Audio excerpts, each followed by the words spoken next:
लग्नानंतर श्रुती मराठे काय करते हा प्रश्न जर पडला असेल तर त्याचं उत्तर तिने दिलंय. श्रुती मराठे सध्या एका इंग्लिश चित्रपटासाठी शूटिंग करत होती. चित्रपटाचं शूट कोल्हापुरात झालं. या चित्रपटात तिच्या सोबत महेश मांजरेकरही दिसतील. या चित्रपटाचं नाव अजूनही रिव्हील झालेलं नाहीये, परंतु चित्रपटाचे 2 फोटोज सध्या चर्चेत आहेत.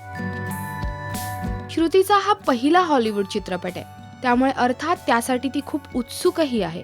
केवळ हॉलिवूडचा चित्रपट म्हणून नाही, तर या चित्रपटात तिची भूमिका महत्त्वाची आहे. निव्वळ गेस्ट अपीअरन्स वगैरे नसून तिची एक उत्तम लांबीची भूमिका या चित्रपटात असेल. त्यामुळे अर्थातच त्यासाठी ती खूप एक्साइटेड आहे. महेश मांजरेकरांसोबत केलेल्या बंधन आयलॉनचे या चित्रपटानंतर लगेचच हा चित्रपट तिला मिळाला, ज्यात पुन्हा एकदा ती महेश सरांसोबत दिसेल. श्रुतीच्या या हॉलिवूड डेब्यूसाठी तिला खूप खूप शुभेच्छा. तुम्ही तुमच्या कमेंट्स या व्हिडिओच्या कमेंट सेक्शनमध्ये नक्की लिहा.